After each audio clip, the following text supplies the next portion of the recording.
Olá, combatentes do canal da Guerra. Boa noite, Paulo. Boa noite, combatentes do canal da Guerra. Vamos dar o like aí. Gente, deixa eu apresentar meu convidado hoje. O Paulo é do canal Geosmart News. É um cara com conhecimento, assim, fantástico. E ele tem uma coisa que eu admiro muito, que é a paciência para explicar as coisas.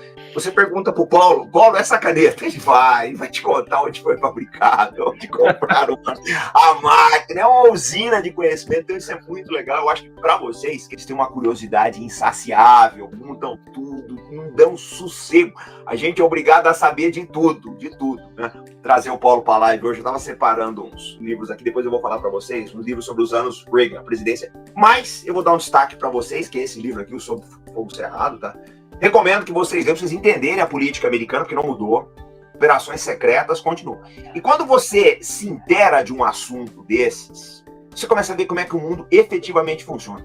Mas eu queria saber de você, Paulo. Depois de toda essa confusão do escândalo Irã-Contras, eu queria que você desse uma pincelada no que foi, e o Reagan saiu livre, leve e solto, quando deveria ter ido parar na cadeia. Né? O Nixon, por muitíssimo menos, teve que renunciar, quase foi empichado e ia parar na cadeia. Eu queria que você contasse essa história pra gente. Seja bem-vindo à borda aí. Posso dizer que ele foi continuidade de eventos dos anos 70. Nessa época, aconteceu uma das últimas grandes operações secretas oficiais, que foram os bombardeiros do Camboja, ordenados pelo Nixon. Começaram em 69 e foram até 73, mais ou menos. Qual era o objetivo dos bombardeiros? Criar uma zona tampão na fronteira com o Vietnã do Sul, para permitir que os americanos se retirassem e dessem tempo para o exército sul-vietnamita se organizar melhor para fazer frente aos norte-vietnamitas, que todos sabiam que acabariam lançando uma ofensiva, e as unidades Vietcong, que penetravam pelo Camboja. Só que isso teve um efeito colateral. Dos vários efeitos colaterais, teve um em particular que vai atender, vocês vão entender por que eu estou falando disso. O Congresso americano proibiu que o executivo americano não tinha mais liberdade para operações secretas de grande porte. Ele não poderia mais fazer esse tipo de operação, como aconteceu no Camboja, sem autorização do Congresso. Ou seja, deixaria de ser operação secreta, teria que passar pelo crivo do Legislativo. Qual foi o efeito colateral disso? Retirada americana do Sudeste Asiático, a crise que envolveu o Nixon, a gente vai ver crise do petróleo, a gente vai ver uma bola de neve que vai vir na esteira desses eventos, e nós estávamos na época da Guerra Fria. Só que formou-se um vácuo na retirada dos americanos do Sudeste Asiático, porque eles pararam por algum tempo de fazer intervenções externas em larga escala, porque a crise bateu na porta. Eles já vinham enfrentando uma crise econômica, uma crise social, política, desde o final dos anos 60, só que agravou demais a partir de 73. E aí tem a crise do petróleo, que é uma outra história, que vai atingir em cheio a economia americana. Só que do outro lado tinha o bloco soviético. Forma um vácuo em Angola, Moçambique, Guiné-Bissau, Cabo Verde. Por que um vácuo? Porque os portugueses se retiram, os americanos não podem, o governo americano, quando eu falo americanos, é o governo americano. Eles não podem intervir em larga escala, nem que eles quisessem, eles não conseguiriam, porque eles estavam se retirando do Sudeste Asiático, e eles têm que operar de uma forma mais dissimulada. Como é que eles vão fazer isso? Recorrer às agências de inteligência, a CIA no caso, principalmente a CIA, que já tinha uma experiência longa no próprio Sudeste Asiático, ela tinha tido uma experiência muito grande no Laos, tão longa quanto foi no Vietnã, quase uma década. Os americanos vão ter que lançar mão disso, e outra, lançar mão de proxies. No caso de Angola, por exemplo, os americanos vão ter que pedir para os sul-africanos intervirem em Angola. Foi tipo, vai lá, resolve, mas a gente não conhece vocês, que é bem típico dos americanos fazerem isso. Os sul-africanos se retiraram. O MPLA vai dominar a maior parte de Angola e aí vai começar a longa guerra civil angolana, que vai ter uma série de reflexos nesse submundo das Black Ops na África, né? E ela vai virar uma bola de neve que vai envolver uma série de figuras chaves na CIA, no tráfico de armas e nos serviços de inteligência. É em 76, ou seja, um ano depois da intervenção cubana, que vai nascer uma organização informal chamada Clube do Safari. Por que Clube do Safari? Porque foi uma reunião que aconteceu em 76 num clube de caça no Quênia. Quem participou dessa reunião? Representantes do Mossad, da inteligência francesa, da CIA, da SAVAK iraniana, do serviço de inteligência egípcio. Esse pessoal todo vai fazer uma organização informal para lutar contra o que eles chamavam de comunismo que estava em expansão na África. Lembra do que eu falei agora há pouco? Que os americanos se retiraram e formou um vácuo. Aí esse pessoal vai entrar no meio do caminho, principalmente na África. Eles vão operar em vários lugares da África. Só que assim, pessoal, eles não tinham a estrutura que os americanos tinham, o poder de fogo que os americanos tinham. Bem ou mal, eles tinham uma indústria, tinham um monte de coisa. Eles vão usar táticas, a gente chamaria de táticas assimétricas. Como seria isso? Apoiar guerrilheiros, para bloquear, para atrapalhar os governos marxistas e nacionalistas que estavam surgindo, e eles vão operar no submundo, inclusive do crime, para lavar dinheiro, conseguir dinheiro e para comprar armas. O Adnan Khashoggi, ele era um saudita, ele era traficante de armas, multibilionário. Tio do jornalista que morreu picado lá na Turquia. Esse, é tio desse mesmo. Ele era um cara muito bem relacionado, ele tinha um sócio, ele tinha sido da SAVAK, da polícia secreta do Shah, Reza Parlev. Eles dois faziam intermediação para conseguir as armas, para fornecer para essas guerrilhas que os serviços de inteligência, que eu acabei de descrever, estavam armando para lutar contra o governo de Angola, o governo de Moçambique, esse aí. O Trump, ele comprou, não sei se foi um iate ou um jato do Adnan Khashoggi. Não sei se foi um iate ou um jato. Sei que virou propriedade do Trump depois. Eu vou procurar depois, eu acho. Esse aqui, pra quem ainda não conhece, tá, gente? É o Adnan Khashoggi que o Paulo tá falando. Uma figura importantíssima nas operações geopolíticas desse período que o Paulo tá considerando aí. É uma live fantástica. Vocês vão sair com conhecimento aqui, tá? Que vocês não acham em lugar nenhum. Lugar nenhum fala desses assuntos. Paulo, tá contigo. Desculpa a interrupção. Não, imagina. Perfeito. O Khashoggi, ele era famosíssimo porque ele era multibilionário. Ele era dono de iates, de clubes. O próprio clube do Safari, que era um clube de caça no Quênia, ele era um dos donos. Por isso que a reunião foi lá do Serviço de Inteligência. Chad, na Etiópia, na Somália, essas áreas conflagradas na África, todas elas recebiam algum tipo de influência do clube do Safari. E tinha esses intermediários. Esses intermediários do clube do Safari, o Khashoggi, eles vão comprar um Banco Internacional de Investimentos. Era um banco muito pequenininho que tinha sido fundado por um paquistanês. Era um banco muito, muito insignificante, só que ele vai se tornar um dos maiores bancos do mundo nas décadas seguintes, porque o dinheiro que precisava ser branqueado, movimentado, inclusive o dinheiro da CIA, do M6 e de outras organizações, ele começa a ser canalizado para esse banco. Dinheiro de tráfico de droga, dinheiro de contrabando. Os adversários do MPLA precisavam comprar armas no submundo, eles não tinham como conseguir armas em grande quantidade. Aí é que entra o Adnan Khashoggi e o grupo dele. Onde eles conseguiram essas armas? Aí entra outra ponta nessa história, através dos israelenses. Os israelenses, entre 67, com a Guerra dos 6 Dias, e 73, com a Guerra do Yom Kippur, eles capturaram um arsenal gigantesco de armas soviéticas dos árabes. Na Guerra dos 6 Dias, eles capturaram praticamente a maior parte do arsenal leve e pesado do exército egípcio, eles capturaram. A Arábia Saudita, a partir de 76, ela vai ser a grande financiadora das Black Ops americanas. Todo esse know-how que eu estou descrevendo para vocês, gente, de submundo, ele vai ser mantido, ele vai continuar. E vocês já devem ter percebido que criou uma rede de dependentes, porque tem banco, tem atravessador, tem vários intermediários, traficantes de armas. Muitas boquinhas. Vira um fim em si mesmo. As Black Ops, elas vão virando um fim em si mesmo. E aí começa aquela fase da virada dos anos 70 para os 80, quando geopoliticamente os americanos sofrem uma série de baques. Eles vão arrumar uma série de problemas. Eles, no caso, o governo do Carter. Há quem diga, inclusive, que o Carter foi sabotado para ir para essa direção. Lembrem-se, era o Zbigniew Brzezinski, que era o assessor internacional do Carter. Ele é que vai começar com esse negócio de vamos armar os islâmicos no Afeganistão para lutar contra os soviéticos. Inclusive, essa rede que eu descrevi para vocês, ela vai ser utilizada para isso a partir de 1981, com a famosa Operação Ciclone, que vai ser a maior do mundo. Tem que olhar, gente, que essas pessoas que o Paulo está descrevendo e suas respectivas habilidades, não é gente que você acha à toa, não. O cara é altamente especializado. O cara que conhece operações financeiras, ele sabe como é que o dinheiro circula, aonde ele tem que ir, qual é o banco que aceita, que não aceita, que tipo de documento que você faz. Aquela era outra época. E o cara que coordena as operações de entrega também, ele sabe os aeroportos que ele pode usar. Lembra? Eu acho que foi já durante o Irã-Contras. Caiu um avião argentino na Armênia. O avião foi cair na Armênia. O avião estava indo da Argentina para passar por Israel, mas caiu um avião argentino derrubado pela defesa aérea soviética na Armênia. Então, gente, são operações extremamente complexas. O pessoal que faz isso aí é altamente especializado, principalmente que essa turma tem que ter uma vantagem, né? Aliás, aproveitando o gancho, comandante, você falou dos argentinos. Os argentinos chegaram a vender cavalo para a CIA mandar para o Paquistão para repassar para os afegãos. O fato é que a Ciclone dava muito dinheiro. Chegou a movimentar em torno de $1 bilhão por ano, no auge dela. O que vai acontecer? Sai o governo Carter, entra o governo Reagan. Aí começa a nossa... Toda essa imbróglio que eu descrevi é para chegar aqui, gente. Começa o governo Reagan. Tinha um problema para o governo Reagan. Estava tendo a guerra do Iraque. Bom, o que nós vamos fazer em termos diplomáticos, geopolíticos? Nós precisamos restabelecer contato, isso é o governo americano, ok? Nós precisamos restabelecer contato com os iranianos porque os soviéticos estão no Afeganistão, os iraquianos são aliados dos soviéticos, e os soviéticos têm uma força militar considerável no Cáucaso e na fronteira iraniana, na Ásia Central. O que nós vamos fazer? Bom, vamos nos aproximar do Irã, mas como? Eles precisam de armas. Sabe aquela rede que eu descrevi há 10 minutos atrás, do Clube do Safari? Agora ela está trabalhando para abastecer os iranianos com armas através dos israelenses. Começaram a fornecer muito equipamento pesado para o Irã. E não é só isso. Eles mandaram uma quantidade indeterminada, fala-se de 50 a mais de 100 conselheiros militares e técnicos, porque esse pessoal ajudava a consertar muitas das armas sofisticadas que o Irã tinha. As armas do Irã eram muito sofisticadas. Tinha exército no Ocidente que não tinha, várias delas. Ou seja, é um continua não tendo que o Irã tem, né, Paulo? Nada mudou, né? Nada mudou. Pois é, os mísseis, por exemplo, hoje em dia. O fato, em 84, os americanos entram na parada porque os israelenses já estavam querendo refugar. Eles conseguiram mandar alguns equipamentos a pedido dos americanos porque eles capturaram o arsenal da OLP no sul do Líbano em 82, que é a invasão do Líbano. Israel fazia muito isso. Aliás, não era só Israel, viu, gente? O Vietnã se tornou um dos maiores operadores de armamento no mercado internacional por causa das armas que eles capturaram dos americanos em 75, quando terminou a guerra. Porque arma é influência. Com arma você compra influência. Aí vai entrar em cena a equipe do Departamento de Estado americano, em 85.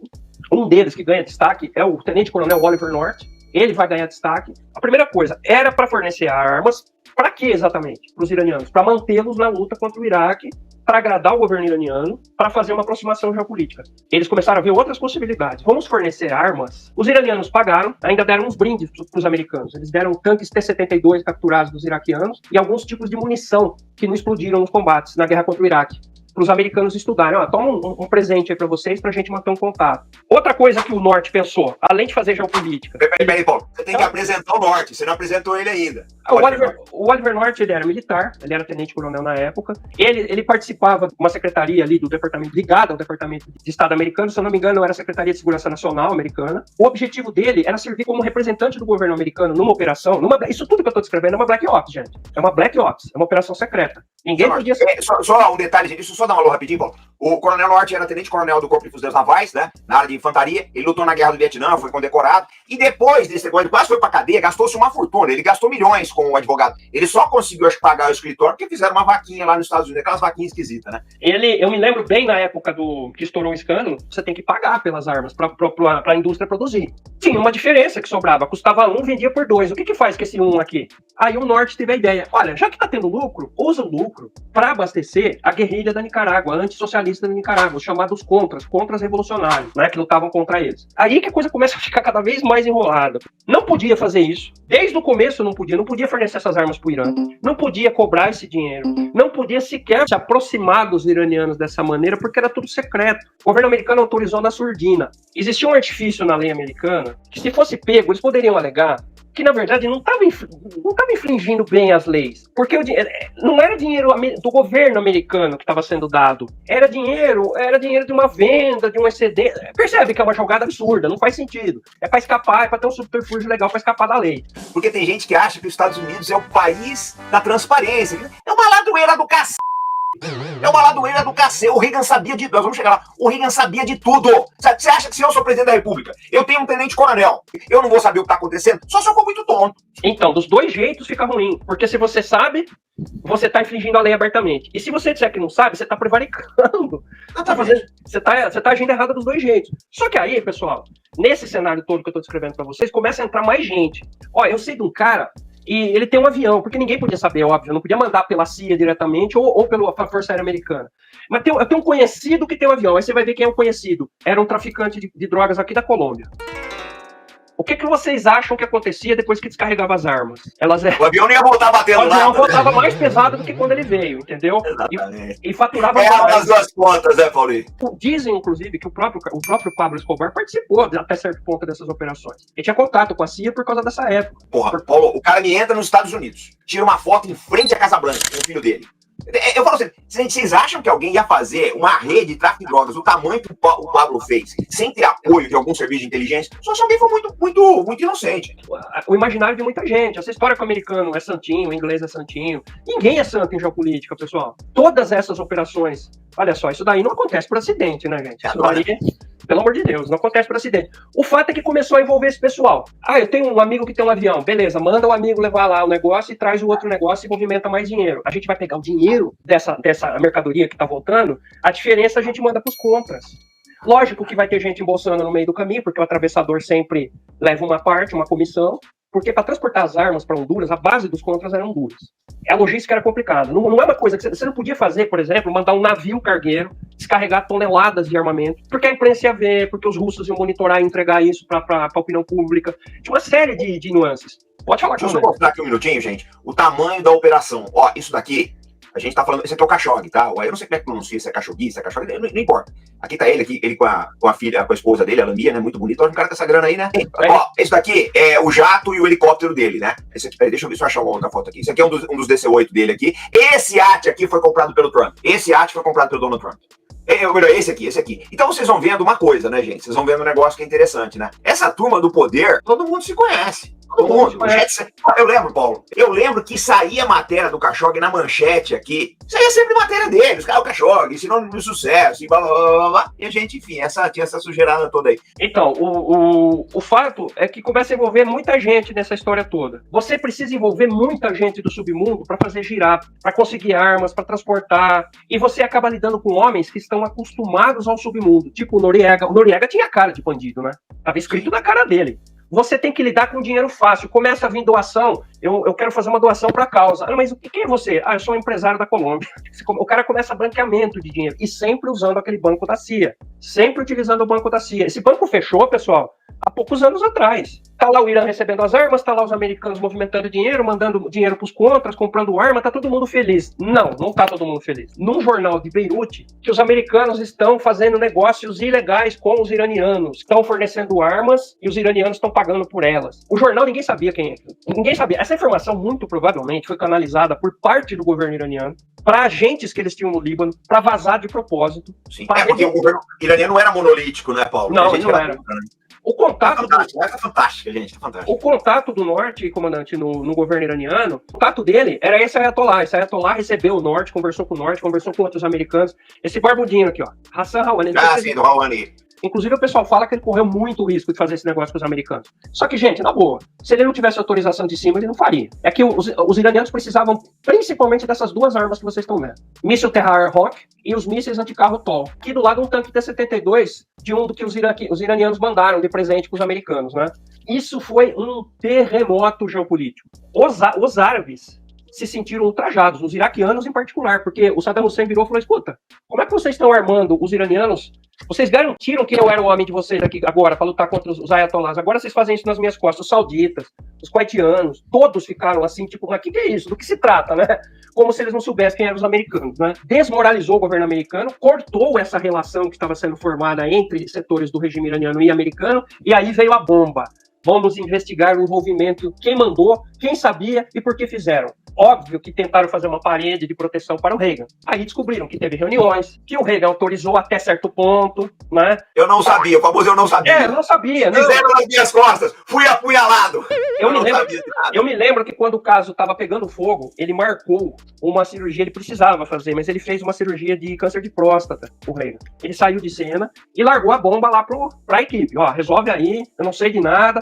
Porque, gente, isso é crime. Poderia dar impeachment. Aí entra uma outra questão. Abafaram o máximo que deu. Um monte de Aspone assumiu responsabilidade. De fato, eles estavam envolvidos, né? Não era nenhum inocente, não tinha inocente nessa história. Mas nós temos que entender, além da estrutura de poder que tem nos Estados Unidos, que o Reagan era um homem do sistema, gente.